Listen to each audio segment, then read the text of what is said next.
Okay. Our next talk is by Gabriel Barbosa from IMPA here.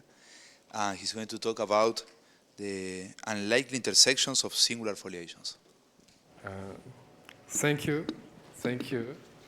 I will prove today a theorem that I've been working with Jorge. First, I will work over a projective manifold. Okay, and the theorem is the following.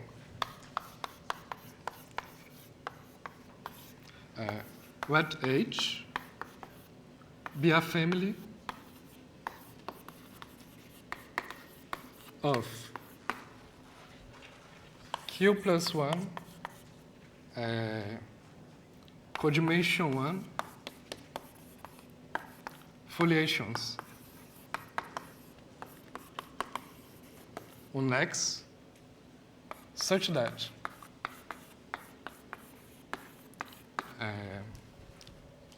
the axis of H, I will explain what the axis is later, has coordination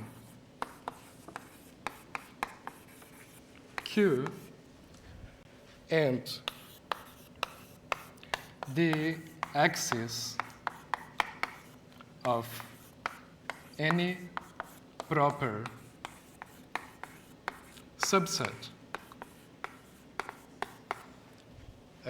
of H has expected coordination.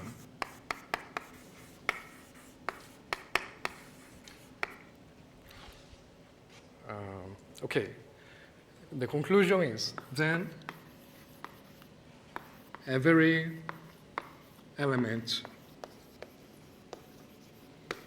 of H, we have two cases.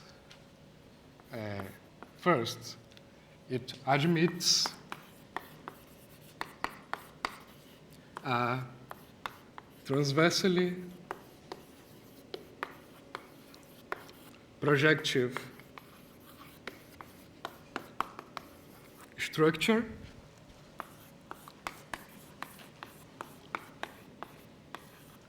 or is a pullback foliation, is a pullback of a foliation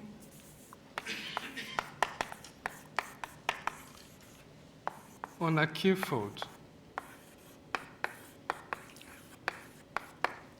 Okay, now I'll explain the terms. Remarks. First, the axis of a family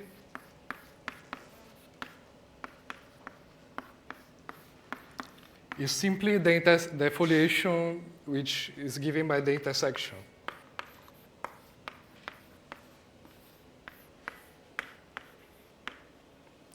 Two,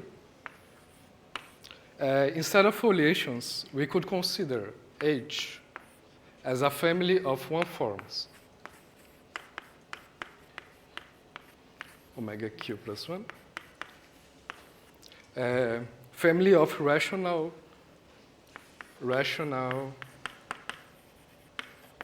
one-forms satisfying the wedge product of all of them are 0, but if you take any guy of this wedge product,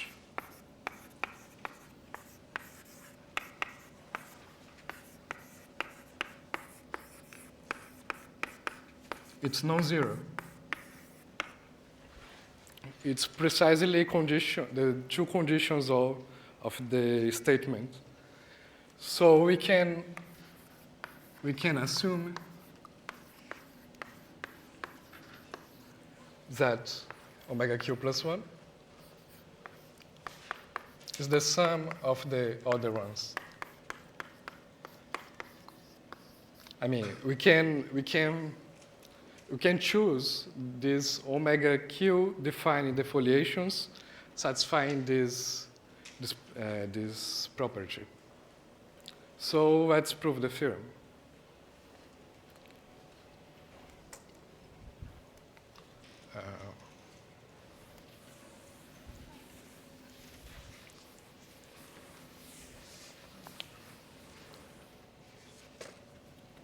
Proof.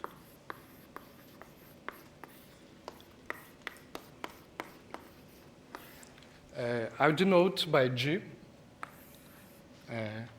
the axis of the family H. And I'll denote by C of G the field of rational first integrals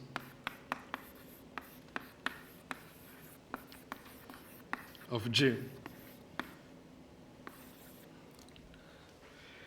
Then we analyze this guy, the transcendence degree of C of G over C. We have three possibilities.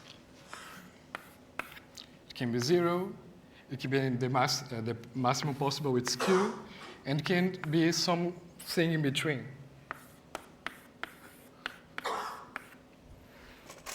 So,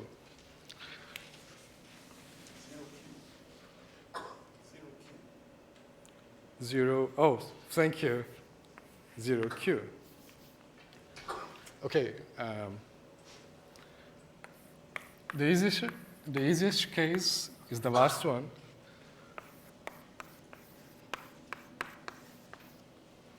So, C of G is an algebraic extension of this field.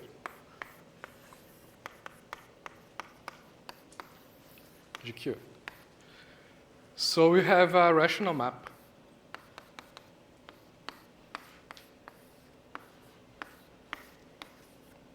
And we take the Stein factorization of this map.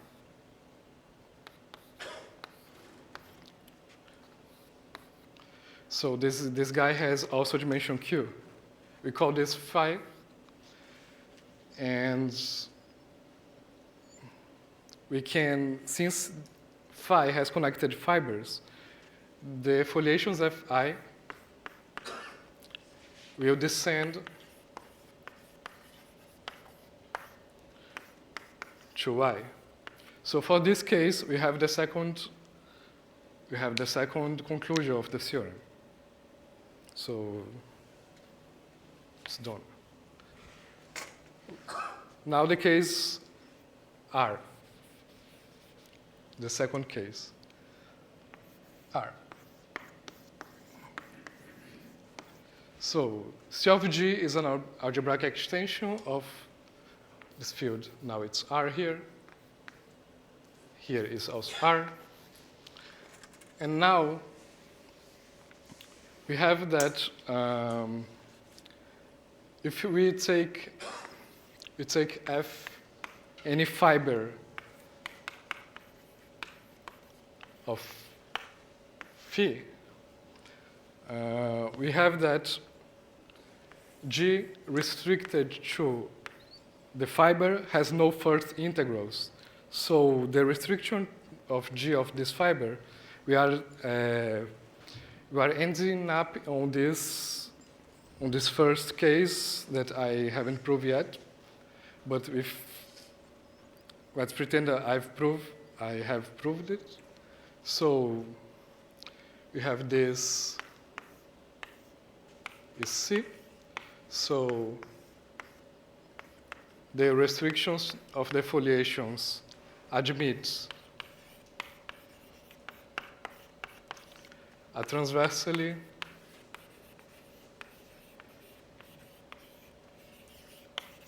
projective structure.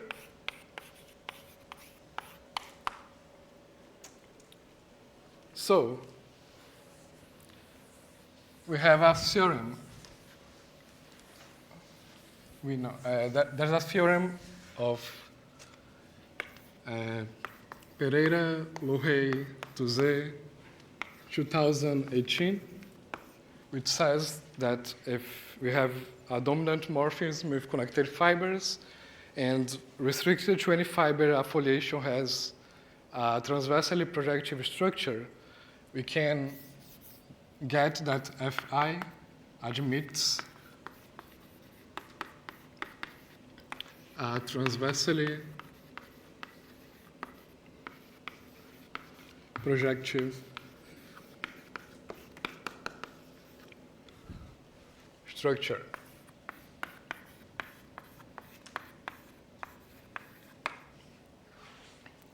So it remains to prove the case C of G is C.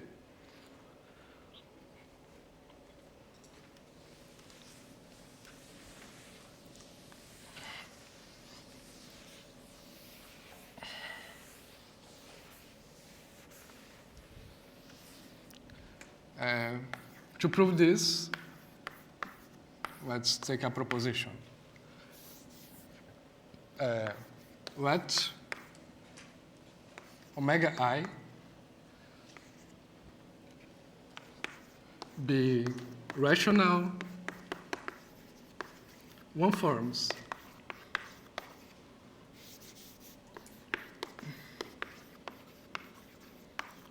defining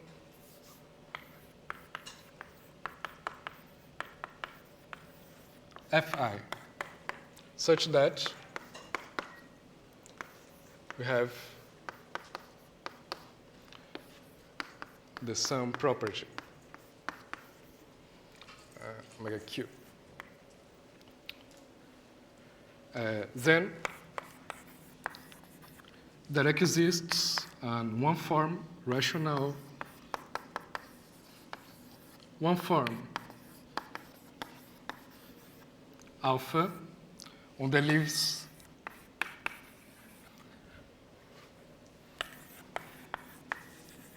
of the axis such that for any vector field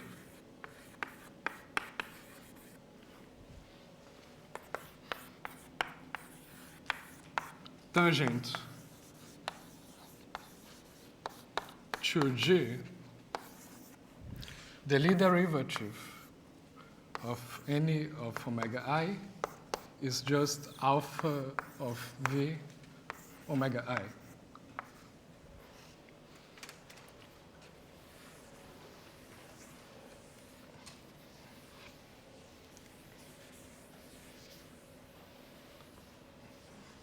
Okay, let's prove this.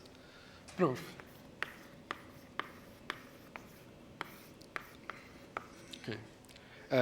If you take a vector field that's tangent to the axis, then the vector field is tangent to any of the foliations within the axis.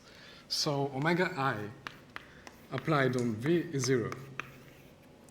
And by integrability condition, we have that the Lie derivative of omega I is a function which at first depends on I and V times omega I. So we apply the Lie derivative on this equation and obtain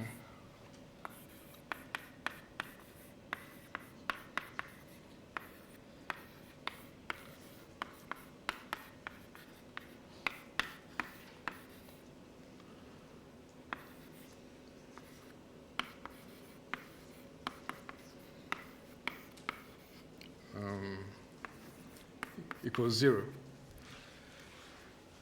And since those omega I are defining the axis, I mean the wedge omega 1 to omega q is non-zero. So these guys are linearly independent. So those are all zero. So we have that LV of omega I is HV, which doesn't depend on I anymore. So I will call this guy the alpha V omega I. Okay, that's the first proposition. We have another proposition, which is more technical, and I won't prove here because of the time. That says on the same situation of the other proposition, I will just write moreover when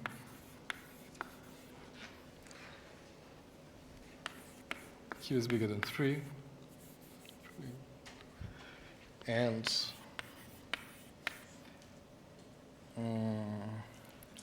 the generic element of this guy, which I'll denote by this space, is non-integrable.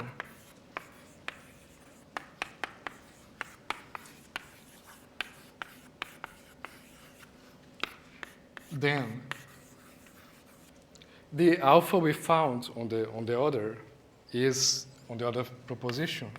Alpha is logarithm, is of the form dh over h minus restricted to the leaves of the axis. Yeah, so this is a bit technical, but what's important are the conclusions.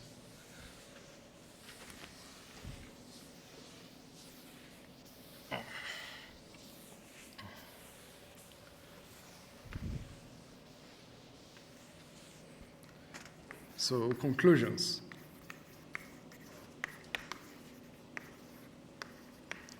Okay, first,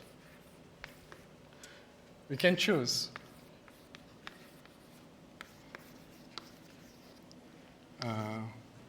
one forms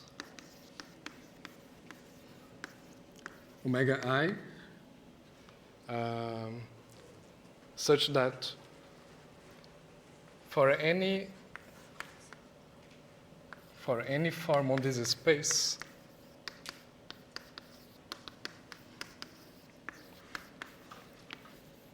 the Lie derivative of omega is 0 for any v tangent to the axis.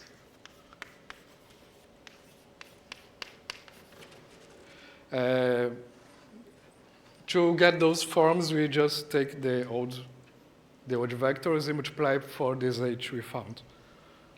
If you open this, we get 0. Okay. Second.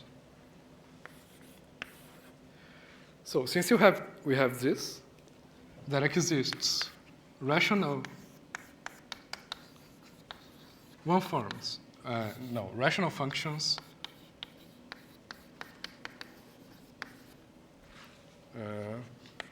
Cijk such that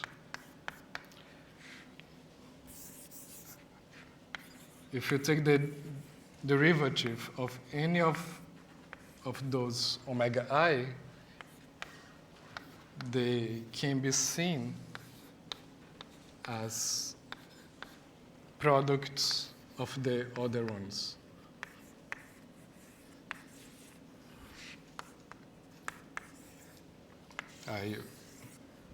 This is quite important.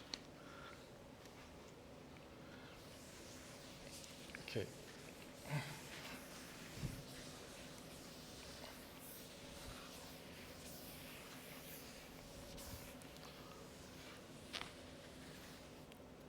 Three, if we play a bit with those equations, like you can differentiate and multiply by the remaining vectors, we obtain those equations.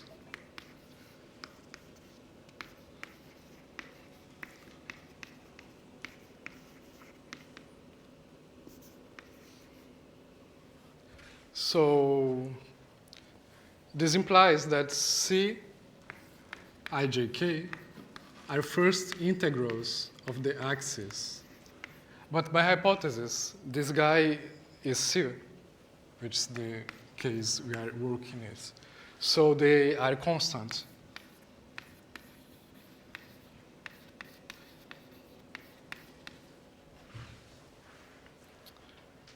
For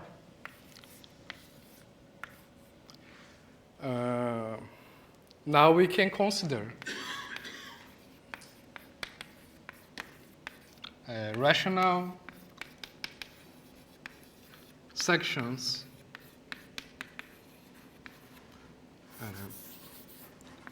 VI of the normal bundle of the axis G such that we apply those and get the Kronecker delta. So we can see that this space generated by the VIs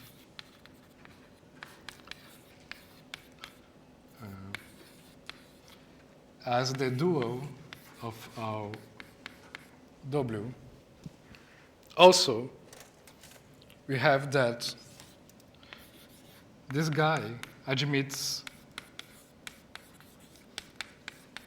a Lie algebra structure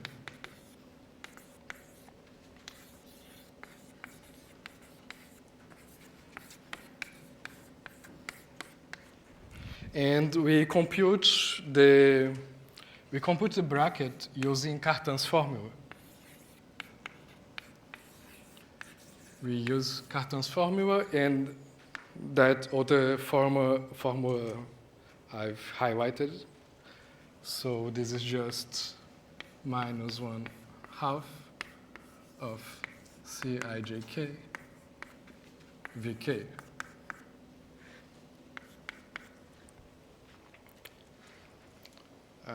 Okay. Now I have everything I need to prove the last case of the theorem.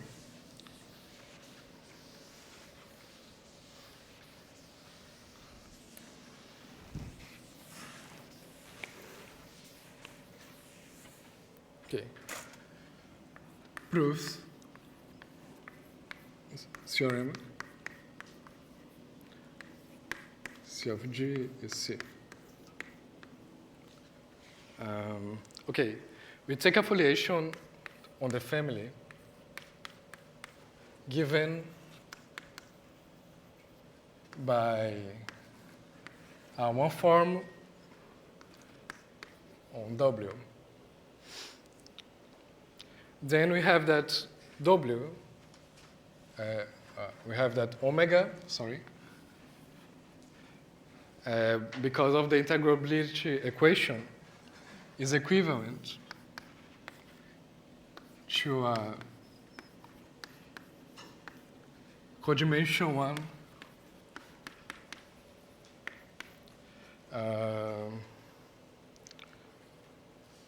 Lie sub algebra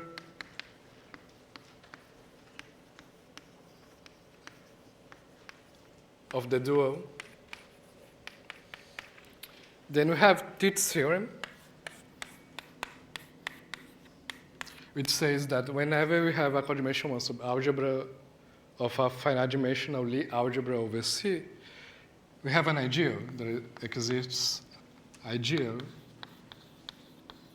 I contains on this guy, the annihilator of omega, such that the quotient is, we have three possibilities. It's C affine of C or SL2. So we just need to analyze any of those cases to get the projective structure for the omega.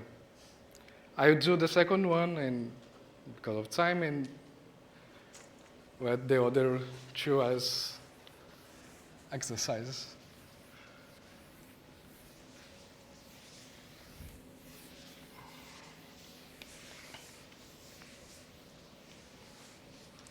So, okay.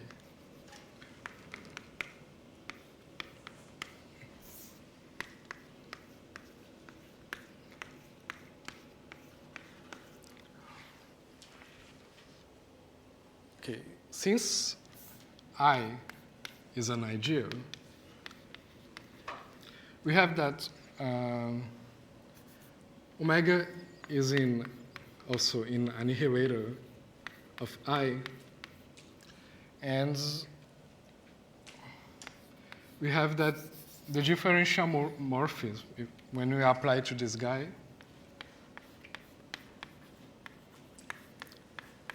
it falls into the wedge 2 of iterator of I. But this guy is isomorphic as a vector space to this. So this has dimension 2. And because this has dimension 2, this has dimension 1.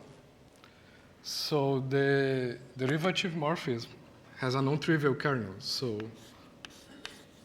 there exists alpha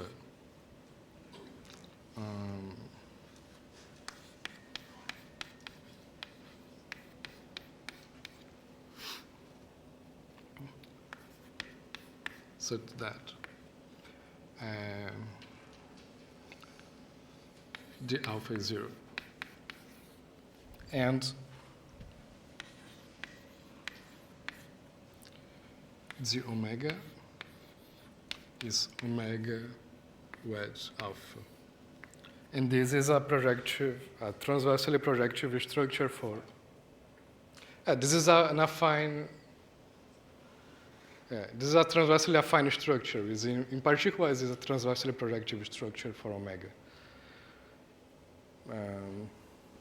Then that's it. The other two cases are similar.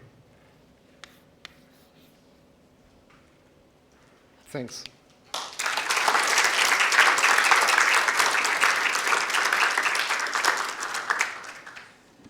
Thank you, Gabriel. Any comment or question?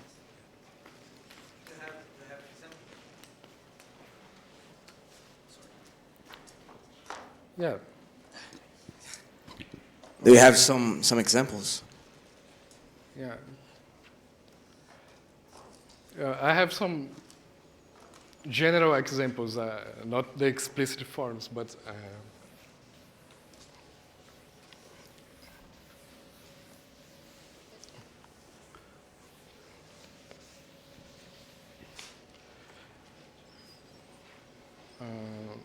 okay. Some examples are foliations defined, parameterized by lines. I don't know if you ever heard about pencils or foliations. So if you have foliations F3 given by omega 3, where omega 3 is omega 1 plus 2, omega 2. Then we have that it's a case when Q is 2, and we have that this guy is the axis of this family. I mean, and shouldn't you see someone say something like Servo or? yeah, it's true. Servo proved this version of of the theorem when x is P3 And Q equal 2. and Q equal 2. Yeah, this is when Q equal 2. But actually, the version I've shown here is when Q is higher than 2. So you can think, instead of line of foliations, you can think about foliations parameterized by other type of curves, by conics. So the theorem works for those. More questions or comments?